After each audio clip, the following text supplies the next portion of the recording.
París, 24 de agosto de 1572.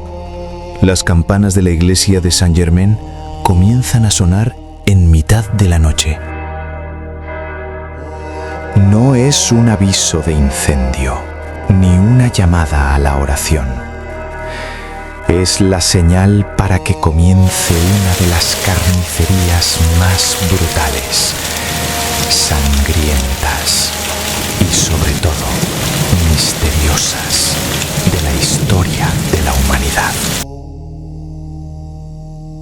En menos de 48 horas, miles de personas fueron ejecutadas en las calles. Los ríos se desbordaron por el peso de los cadáveres y una boda que debía traer la paz se convirtió en una trampa mortal que cambió el destino de Europa para siempre. Seguramente has escuchado la versión oficial, que fue un plan maestro de una reina malvada para exterminar a sus enemigos. Pero, ¿y si te dijera que los archivos históricos revelan una realidad mucho más caótica, aterradora y llena de traiciones inesperadas? ¿Qué sucedió realmente en la noche de San Bartolomé? Hoy, en Desmontando Misterios, vamos a separar la propaganda de los hechos. Vamos a revelar las piezas del rompecabezas que la historia oficial ha intentado ocultar durante siglos. Si creías saber quién dio la orden y por qué empezó todo, prepárate, porque lo que vas a descubrir hoy va a cambiar por completo tu visión sobre este oscuro episodio. Pero antes de entrar en la escena del crimen, déjame mostrarte el mapa de lo que vamos a investigar en este vídeo de hoy, porque cada pieza es fundamental para entender la magnitud del horror. Para resolver este misterio, hemos dividido nuestra investigación en 7 puntos clave que no te puedes perder. Primero, entenderemos el contexto de una Francia fracturada y por qué la religión era solo una excusa para algo mucho más turbio. Después, analizaremos la famosa boda roja, el evento que atrajo a todas las víctimas a la boca del lobo.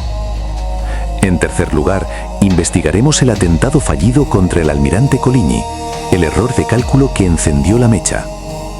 Más adelante, entraremos en las sombras del Consejo de Medianoche, donde se tomó la decisión final bajo una presión insoportable.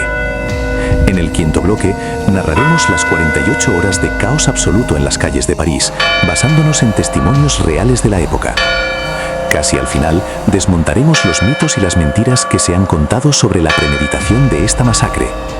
Y finalmente, llegaremos a la revelación definitiva sobre el legado de esa noche y cómo una sola orden mal ejecutada destruyó un reino. Quédate hasta el final, porque la conclusión te hará cuestionar todo lo que crees saber sobre el poder y la justicia. Empecemos por el principio. Bienvenidos a una Francia donde rezar de forma distinta podía ser tu sentencia de muerte. Para entender cómo París se convirtió en una trampa mortal, primero debemos mirar las cenizas de donde surgió todo. No podemos comprender la masacre sin entender que, en 1572, Francia no era una nación, sino un campo de batalla ideológico. Un país donde tu vecino no es solo alguien que vive al lado, sino un enemigo potencial que, según tu fe, está condenado al infierno. Durante décadas, Francia había estado sumergida en las llamadas guerras de religión. Por un lado, la mayoría católica, que veía en el protestantismo una infección que debía ser extirpada. Por el otro, los hugonotes, calvinistas franceses que no solo querían libertad de culto, sino que habían logrado infiltrarse en los círculos más altos del poder. Pero aquí está el primer misterio que debemos desmontar. Esto no era solo una guerra de iglesias, era una guerra de familias. 3 grandes linajes se disputaban el control de Francia, mientras la dinastía reinante, los Valois, se debilitaba. Teníamos a los Guisa, ultracatólicos y apoyados por el oro de España. A los Borbones, líderes de los hugonotes. Y en medio de todos, a una mujer que la historia ha pintado como un monstruo. Catalina de Médici. Catalina no era francesa, era italiana, una extranjera en una corte que la despreciaba. Su único objetivo era que sus hijos mantuvieran la corona. Pero su hijo, el rey Carlos IX, era un joven inestable, obsesionado con la caza y propenso a ataques de furia y melancolía. Carlos veía en el líder de los hugonotes, el almirante Coligny, a una figura paterna, algo que a Catalina le aterraba. Coligny quería llevar a Francia a una guerra contra España, la potencia católica del momento. Si Francia iba a la guerra contra España, la monarquía de los Valois colapsaría.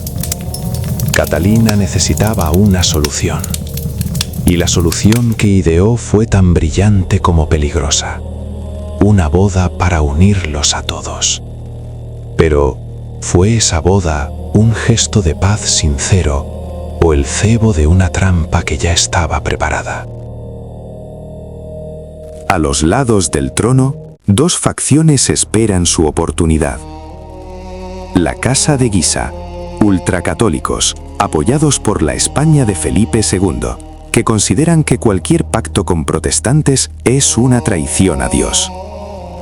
La facción hugonote, liderada por el almirante Gaspar de Coligny, un hombre de guerra que se ha ganado la confianza del joven rey, desplazando la influencia de su propia madre.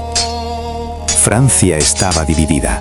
La paz era un hilo delgado que estaba a punto de romperse. La mesa estaba servida. Solo faltaba atraer a los invitados a la ciudad más peligrosa del mundo para ellos. Y la carnada fue el evento más lujoso de la década. El 18 de agosto de 1572, París se vistió de gala para el matrimonio de Margarita de Valois, la hija de Catalina, con Enrique de Navarra, el joven líder de los hugonotes. Fue lo que hoy llamaríamos un evento mediático total. Miles de nobles protestantes, los mismos que habían estado quemando iglesias y luchando en los campos de batalla meses atrás, entraron por las puertas de París bajo una promesa de seguridad absoluta firmada por el rey. Cierren los ojos e imaginen la tensión. París era una ciudad de 300.000 católicos fanáticos que llevaban años pasando hambre por culpa de la guerra. Y de repente ven entrar a sus enemigos, vestidos con sedas y joyas, paseando con arrogancia por sus calles. Los predicadores en las esquinas gritaban que Dios estaba furioso por esta unión. Decían que la sangre correría por el Sena si el rey permitía que los herejes durmieran en la ciudad santa. La boda misma fue un presagio de desastre.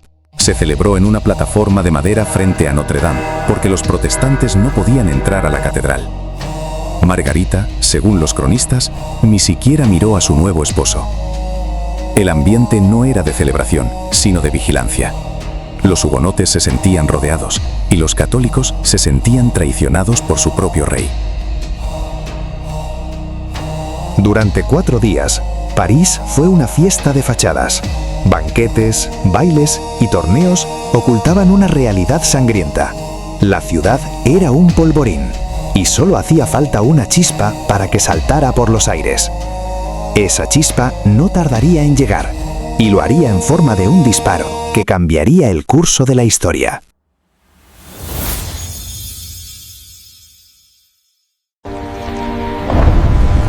Medianoche. El aire en el Louvre pesa como el plomo. Mientras Coligny se desangra en su cama, el destino de Francia se decide en las sombras. No puedo, madre. Coligny me llama hijo. Tu palabra no vale nada si tu cadáver flota en el Sena. Le prometí justicia contra los Guisa.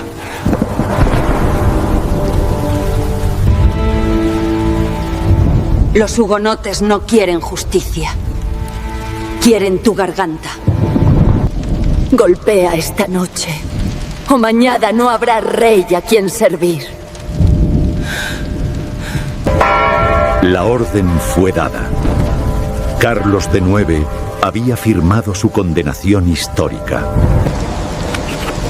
París despertó a una noche de la que nunca se recuperaría realmente.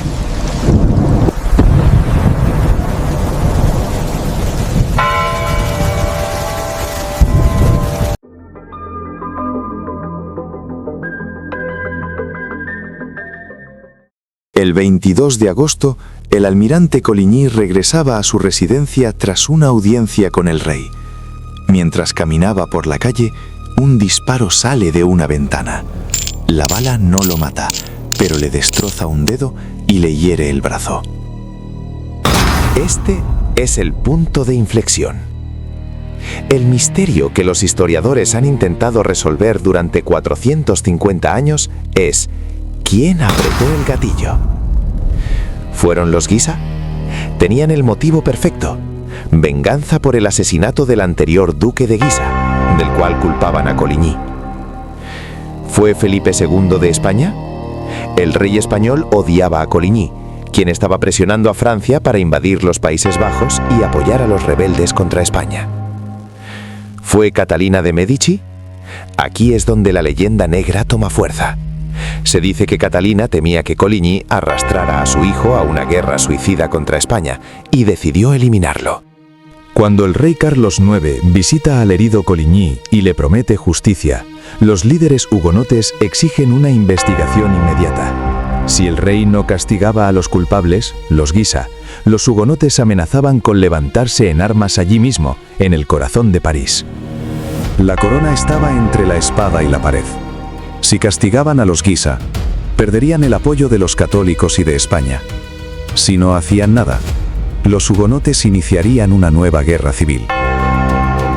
Fue en ese momento, en una habitación cerrada del Palacio del Louvre, donde se tomó la decisión que cambiaría la historia.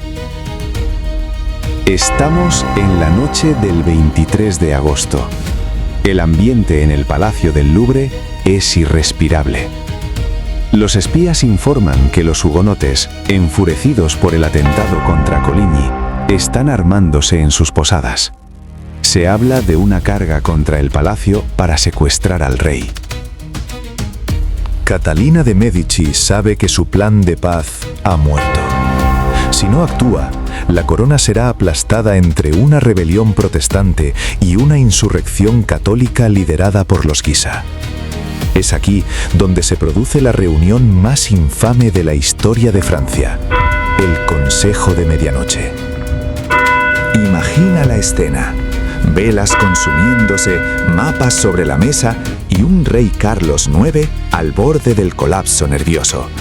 Catalina, junto a sus consejeros italianos, presiona al joven monarca. Le dicen que la única forma de salvar el Estado es una cirugía preventiva. No se trata de matar a todos los protestantes, sino de eliminar a sus cabecillas. Una lista de apenas un par de docenas de nombres. Aquí es donde la leyenda y la historia chocan. La leyenda dice que Carlos IX, histérico, gritó: «Pues bien, matadlos, pero matadlos a todos, para que no quede ni uno que pueda reprochármelo». Sin embargo, los historiadores modernos sugieren que el plan original era quirúrgico, una ejecución política selectiva para evitar una guerra civil. Lo que nadie previó, o lo que algunos prefirieron ignorar, es que París era una bomba de relojería y el rey acababa de encender la mecha. Se dieron órdenes a las milicias urbanas de París. Se les pidió que cerraran las puertas de la ciudad, que encadenaran las calles, que marcaran sus sombreros con cruces blancas para reconocerse entre sí. El objetivo era el almirante Coligny y su Estado Mayor. Pero al darle permiso al pueblo de París para defender a su rey contra los herejes, abrieron las puertas del infierno. Sábado 23 de agosto de 1572. Faltan 60 minutos para la medianoche. El aire en el Louvre es puro plomo. El almirante Coligny se desangra. Francia decide su alma esta noche. No puedo. Es un delirio, madre. Eres rey solo de nombre, Carlos. Soy el rey, no un sicario. Si Colin respira mañana, serás un cadáver.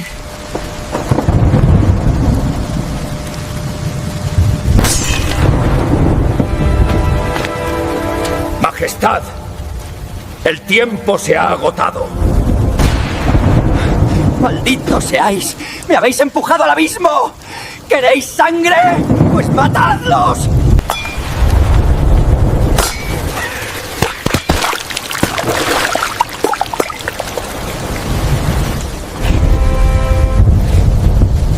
Está hecho. Duque, dad la orden. La orden estaba dada. El rey firmó la sentencia de miles. No era una llamada a la oración.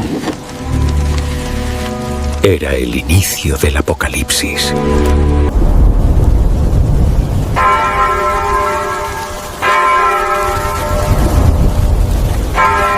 Moviflow.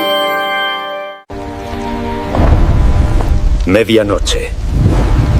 El aire en el Louvre pesa como el plomo. Mientras Coligny se desangra en su cama, el destino de Francia se decide en las sombras. No puedo, madre. Coligny me llama hijo. Tu palabra no vale nada si tu cadáver flota en el Sena. Le prometí justicia contra los Guisa.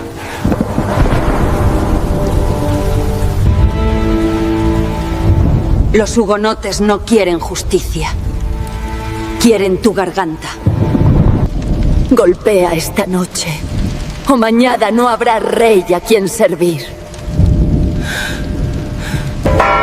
La orden fue dada. Carlos IX había firmado su condenación histórica. París despertó a una noche de la que nunca se recuperaría realmente.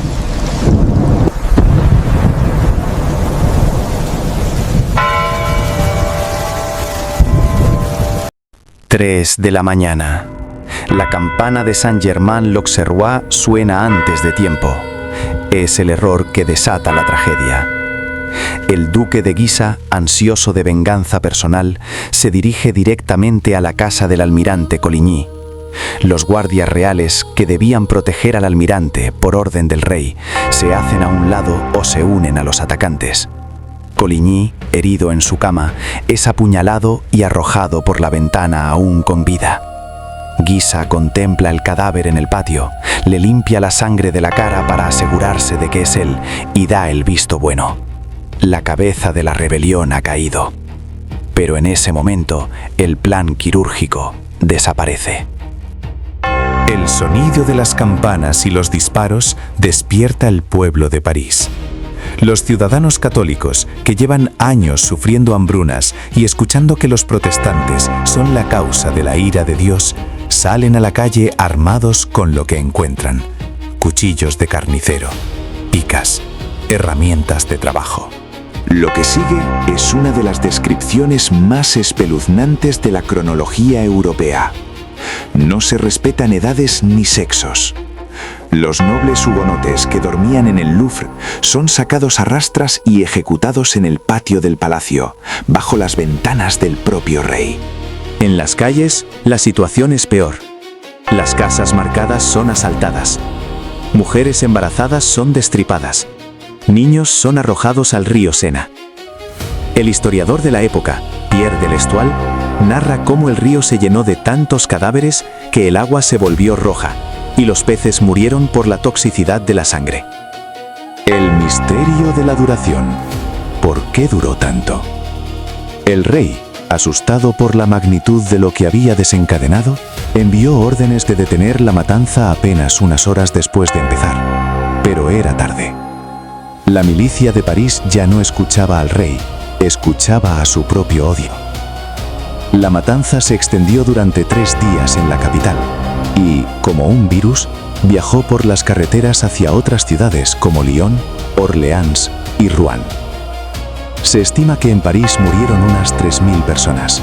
En toda Francia la cifra oscila entre 10.000 y 30.000.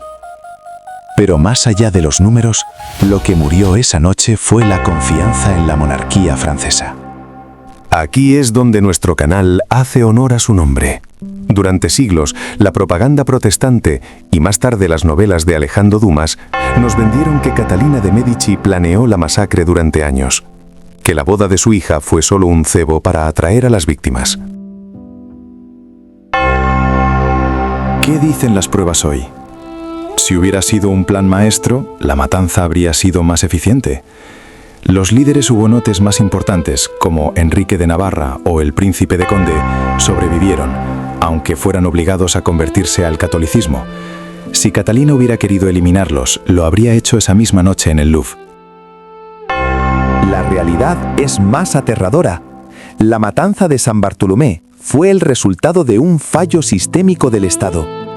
Fue una mezcla de un atentado fallido, el de Coligny, un pánico de palacio y un fanatismo religioso popular que la corona no pudo controlar. Además, hay un factor que pocos mencionan: la geopolítica. España y el Papa celebraron la noticia. Para el Papa Gregorio XIII fue un milagro y mandó acuñar una medalla conmemorativa. Para la corona francesa, sin embargo, fue un desastre diplomático que los aisló de media Europa y reavivó la guerra civil durante 20 años más. La supervivencia de los líderes. Si el plan era exterminarlos a todos, ¿por qué dejaron vivos a Enrique de Navarra y al príncipe de Condé? Los dos líderes más peligrosos estaban en manos del rey y sobrevivieron. Un plan premeditado no habría cometido ese error. El atentado fallido. Si la masacre estaba planeada, el atentado previo contra Coligny fue una estupidez. Solo sirvió para poner a los hugonotes en alerta. Ningún estratega como Catalina habría cometido un error tan básico. La reacción internacional. Tras la masacre, Francia quedó aislada. Catalina pasó meses escribiendo cartas desesperadas a las cortes de Europa, tratando de justificar lo que ella misma llamó un accidente político. Lo que realmente ocurrió fue un pánico de Estado. La corona francesa, atrapada entre dos fuegos, intentó un golpe quirúrgico para decapitar a un bando y evitar una guerra civil, pero subestimaron el fanatismo religioso del pueblo. La masacre de San Bartolomé no fue una conspiración perfecta, fue el mayor error de cálculo de la historia moderna. Fue el caos disfrazado de orden. La noche de San Bartolomé no es solo un recordatorio de la brutalidad humana, sino una lección sobre cómo la desinformación, el miedo y las decisiones apresuradas en las altas esferas pueden destruir una nación. Francia tardaría décadas en sanar, y solo lo haría cuando Enrique de Navarra, aquel que sobrevivió a la boda roja, subiera al trono y proclamara el Edicto de Nantes, concediendo por primera vez libertad religiosa. Pero esa es una historia para otro día. Lo que nos queda de 1572 es el eco de esas campanas. Un recordatorio de que, a veces, los misterios más oscuros no se esconden en lo sobrenatural, sino en los pasillos del poder y en el corazón de una multitud enfurecida. Si te ha gustado este análisis profundo sobre la verdad tras la masacre, no olvides suscribirte a Desmontando Misterios. Déjanos en los comentarios.